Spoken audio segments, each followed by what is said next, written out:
In April 2026, one fund made a move almost nobody noticed. While the entire market was debating IT allocations and PSU exits, crores of rupees quietly flowed into a city gas distribution company. The allocation shift was of just 0.44%, but with an AUM of almost 1.4 lakh crore, even a small allocation shift means hundreds of crores rupees moving in a single month. I hope you have guessed the fund that I'm talking about. It's Parag Parekh Flexi Cap Fund. So, in today's video, we'll talk about 7 key points. Number one, we'll talk about a sector which has seen a sharp increase in the allocation. Then, we'll talk about stocks where PPFCF has increased their allocation. Then, we'll talk about sector where they have cut down their allocation. Then, we'll talk about a stock where they have taken a complete exit. Next, we'll talk about a sector which has the highest allocation in that fund currently. Then, we'll talk about the logic behind PPFCF's high cash position right now. And ultimately, we'll talk about their core investing philosophy. There's going to be a lot that can be learned in today's video. So, keep on watching the video till the end. Doing SIPs but not getting the desired results. Let's fix that. A lot of investors pick mutual funds because a friend suggested them or an app recommended it. But here's the truth. Your portfolio should reflect your goals and your risk appetite, not someone else's. In my course of Magic of Mutual Funds, I'll teach you how to choose the right fund based on your risk appetite, analyze your existing funds using key performance indicators, and explore investment strategies that actually make sense to you. With over 20 years of investing experience, I've simplified everything into this 12 hours of easy and practical learning. If you truly want to understand the magic behind mutual funds and make confident investment decisions, enroll now.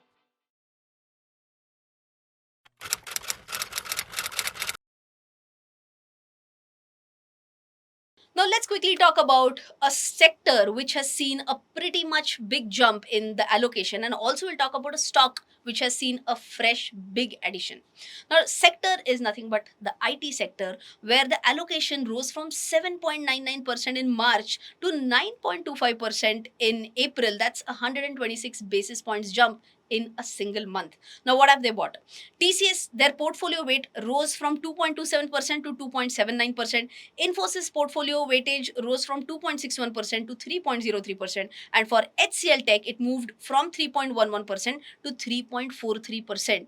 Now, where everyone is talking about how AI can negatively impact the IT sector, this fund is actually taking a contra bet on the IT sector.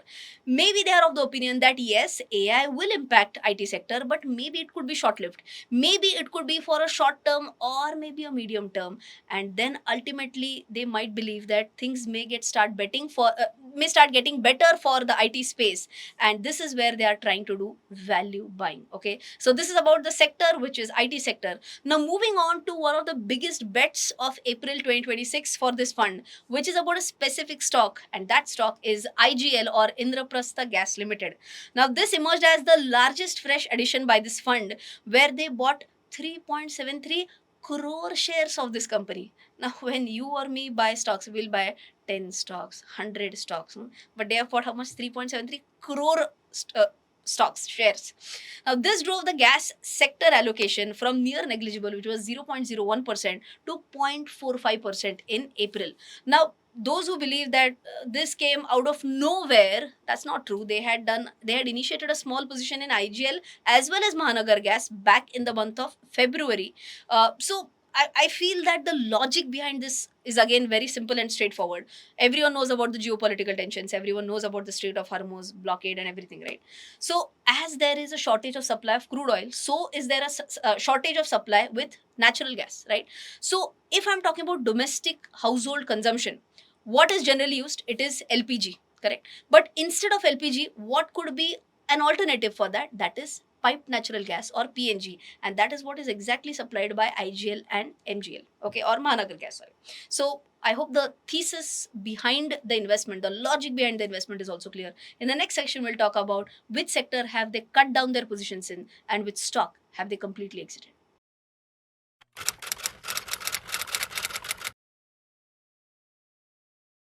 So rather than a sector, I may say that it's more of a theme, and the theme is PSU, where the trimming has happened.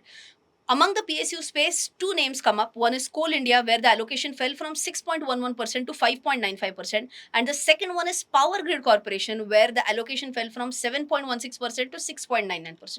Now, honestly, I was a little bit surprised because right now everyone is talking about how power as a sector will come into focus, and allocation being trimmed in this space comes up as a little surprise, but I'm sure they might be looking at it from specific perspective, and maybe it's more about whether they have the right valuation currently or not. They might have their own hypothesis for that, but that's what it is, and they have trimmed down the allocation in the PSU theme. Okay, now talking about a stock, which stock have they completely exited? The name is Balakrishna Industries, and they have done a complete exit here, selling entire holding of 22.74 lakh shares. Now I also tried to understand the rationale behind this, whether they have mentioned any reason behind this. At least I didn't find any news article or any interview where they have given the rationale behind that. Again, there might be some logic, obviously, right?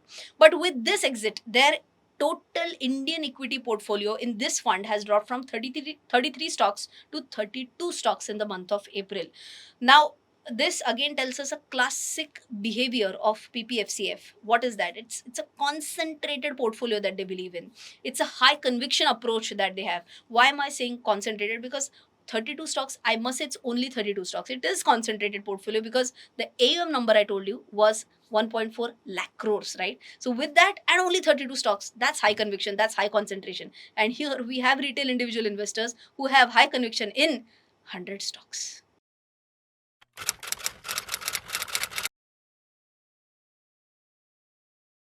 Well, I hope you are finding this video very useful. If you are, please don't forget to smash that like button and also subscribe to the channel if you have still not done that. Now, with that, let's move on to a sector which is at the highest allocation in this fund. But before we talk about that sector, we'll also talk about an allocation which is quietly rising and is extremely interesting. It's about the REIT allocation. Okay, REITs is real estate investment trusts, and their allocation has increased from 3.72% to 4.08%. And maybe this is a deliberate move to build in more and more stable cash flows in a current volatile market, right?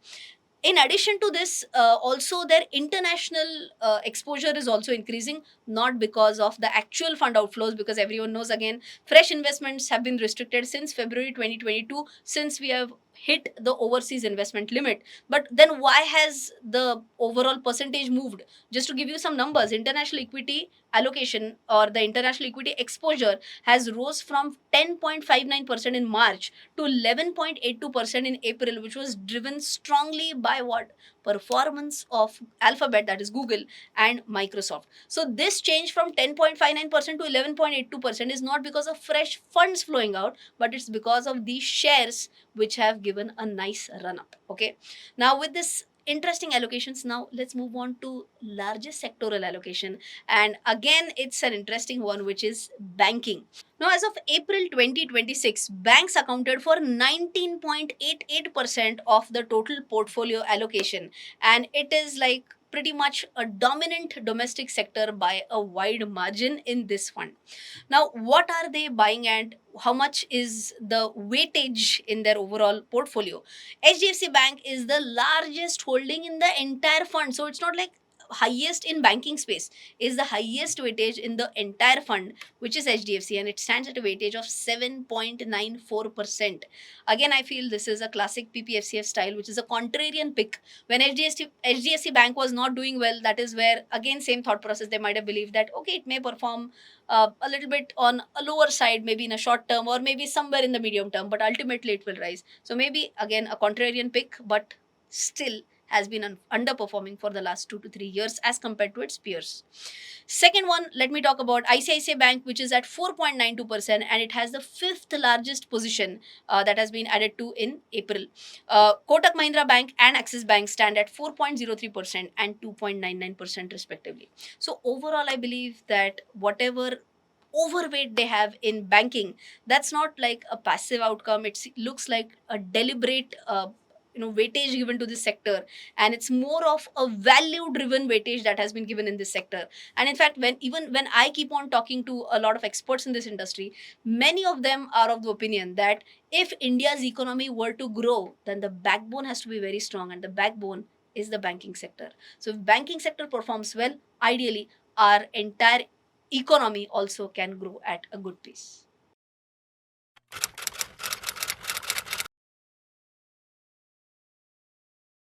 Now let's talk about the cash deployment pointer and very important their core investing philosophy. Well, whatever interviews I saw of CIO Mr. Rajiv Thakkar, everyone has asked him the same question. What about your cash position? Because their cash position is pretty much on a higher side if we were to compare the cash position with other mutual funds. But finally, their cash position, combined cash, debt arbitrage, all the buffer put together, that has dropped from 18.54% in March to 15.11% in April, which is a drop of 3.43 percentage points. But in spite of this drop, PPFCF remains India's most cash heavy large fund. So, when I was also listening to one of his recent interviews, I quote him, he says, but look at the past 24 months headline indices like Nifty 50, they have not beaten commercial paper returns. We are not averse to deploying when opportunities come by. At the same time, just because we have cash, will not forcefully deploy. So I think that clearly tells us that they are not going to deploy cash just because they have it. They'll buy when they find value in certain stocks, right? Now, overall, let us come to a final conclusion that I have been talking about in the whole video. I'm sure by now it has already been drilled into your mind. What is their key conviction? What is their key or core philosophy? Core philosophy is value buying without any doubt. That can also be proven with the fact that the PE of their fund PPFCF is currently at 15.98, whereas if I were to compare that with a PE of the overall flexicap category, that stands at 26.03, which is a discount of 38.6% to its peers. So I feel this is not an accident. This is like the fund value investing DNA, which helps them to keep them coming back to the whole thought process of finding undervalued stock and buying into them. So if you're an existing investor in this fund, I feel this analysis should give you confidence that the fund managers are doing exactly the same thing that they have always been doing in the past. Which two things? Number one, value investing, and number two, staying patient and disciplined. If you found value in today's video, please don't forget to smash the like button. Also, let me know in the comment section if you hold this particular mutual fund or not. And if you have loved this video, please don't forget to share this with your friends as well. I'll see you in the next one. Until then, take care. Jai Hind and bye bye. You might have come across such advertisements on various social media platforms. Please note, all of these are fraudsters promising unbelievable returns through stock tips. I don't provide any calls or advisory services. I provide only educational content through my social media handles and through my website rachnaranade.com and rachnaranade.in.